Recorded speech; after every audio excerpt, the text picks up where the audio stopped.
आज की इस एडवांस टेक्नोलॉजी की दुनिया में हर कोई इंटरनेट का इस्तेमाल कर रहा है। शायद ही कोई ऐसा इंसान होगा जिसने इंटरनेट का उपयोग न किया हो। इस मॉडर्न युग में हर व्यक्ति इंटरनेट से जुड़ा हुआ है। कोई भी व्यक्ति बिना इंटरनेट के नहीं रह सकता। आज हम इंटरनेट की मदद से हम क्या क्या नहीं कर सकते। किसी को ईमेल भेजना हो, ऑनलाइन पेमेंट करना हो, मूवीज देखनी हो, म्यूजिक सुनना हो, किसी को वीडियो कॉल करनी हो, ऑनलाइन शॉपिंग करनी हो या फिर जोमेटो जैसी साइट से खाना ऑर्डर करना हो। छोटे से छोटे काम के लिए भी हमें इंटरनेट की ज़रूरत पड़ती है। आज छोटे से लेकर बड़े काम को भी हम इंटरनेट की मदद से आसानी से कर सकते हैं। लेकिन क्या आपको पता है कि जिस इंटरनेट कंटेंट का हम यूज करते हैं वो इंटरनेट का सिर्फ 4% हिस्सा है। जी हाँ, ये सुनकर आपको हैरानी हो रही होगी, लेकिन यह बिल्कुल सच है। जिस 4% इंटरनेट का हम इस्तेमाल करते हैं उसे सरफेस वेब कहा जाता है। बाकी का 96% हिस्सा डीप वेब और डार्क वेब में आता है। डार्क वेब इंटरनेट का वह हिस्सा है जहां कानूनी और गैर कानूनी कामों को अंजाम दिया जाता है। आज के इस वीडियो में हम आपको इसी डार्क वेब के बारे में बताने जा रहे हैं, तो जल्दी से अपनी सीट बेल्ट बांध लीजिए क्योंकि हम निकल रहे हैं इंटरनेट की इस काली दुनिया के सफर पर। डार्क वेब की शुरुआत 90 के दशक में अमेरिका ने की थी।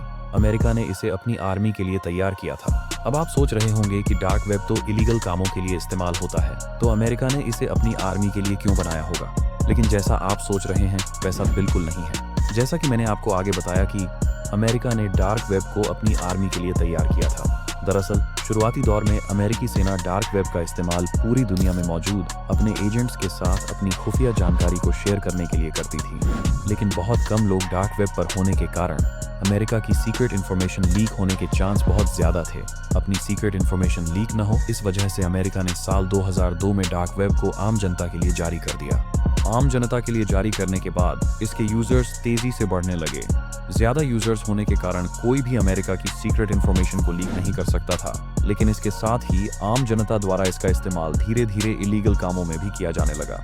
डार्क वेब को इंटरनेट की दुनिया का वो काला राज कहा जाता है जहां लोगों का बहुत सारा डेटा मौजूद होता है। इस डेटा को कभी कौड़ियों के भाव तो कभी हीरे की कीमत पर बेचा जाता है। हमारी दुनिया जिस तरह जमीन, आसमान और पानी के 3 हिस्सों में बटी हुई है, उसी तरह इंटरनेट की भी अपनी एक अलग दुनिया है।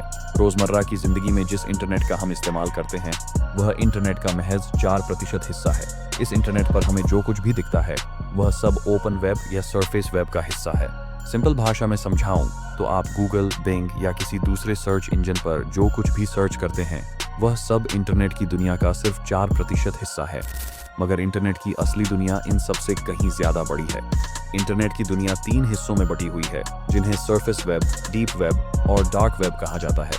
सरफेस वेब के बारे में आपको ज्यादा समझाने की जरूरत नहीं है क्योंकि इसके बारे में आप पहले से ही जानते होंगे। ये इंटरनेट का वह हिस्सा है जिसे ज्यादातर लोग रोजाना इस्तेमाल करते हैं। गूगल और बिंग जैसे सर्च इंजन से आप इसी हिस्से को एक्सेस करते हैं।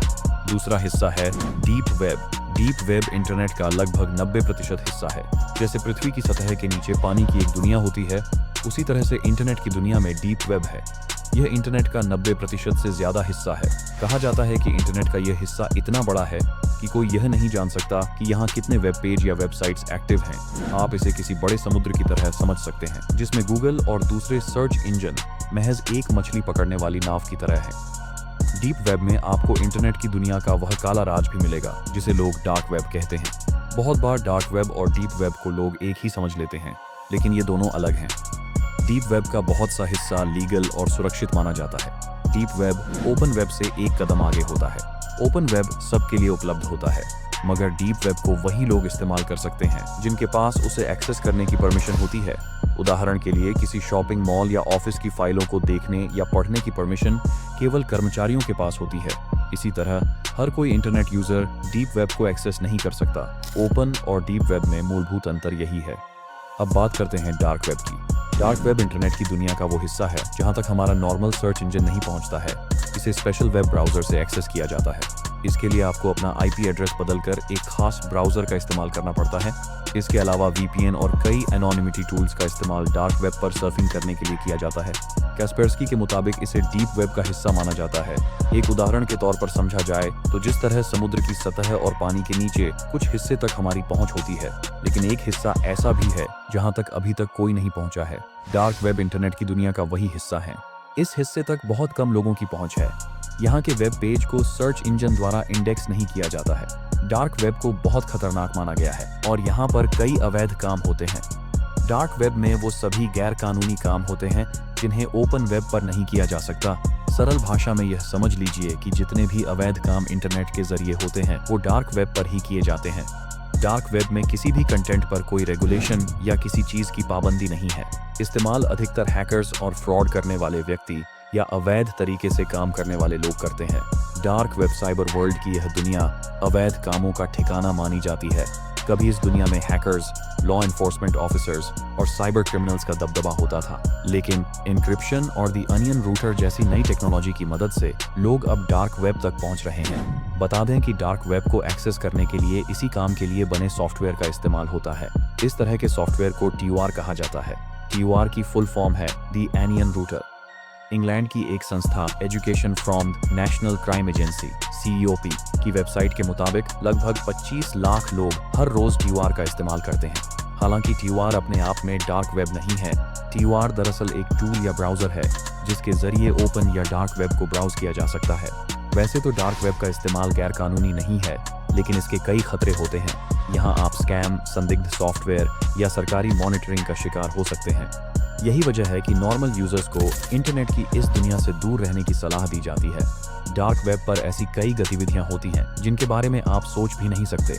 यहाँ मानव तस्करी से लेकर ड्रग्स स्मगलिंग, सरकारों के डिफेंस सीक्रेट्स को हैक करना, चाइल्ड ट्रैफिकिंग, हथियारों की खरीदारी और ऐसी कई खतरनाक चीजें होती हैं जिनकी कल्पना भी मुश्किल है। डार्क वेब के मार्केट में साइनाइड जैसे जहर की भी बिक्री होती है। डार्क वेब पर कितनी वेबसाइट्स हैं और कौन इन वेबसाइट्स पर क्या कर रहा है, इसका पता लगाना बेहद मुश्किल है। यहाँ मौजूद डीलर्स किसको क्या बेचते हैं और कैसे बेचते हैं, इसका भी पता लगाना आसान नहीं है। डार्क वेब पर भुगतान के लिए क्रिप्टो करेंसी का उपयोग किया जाता है जो ब्लॉकचेन सिक्योरिटी पर आधारित होती है।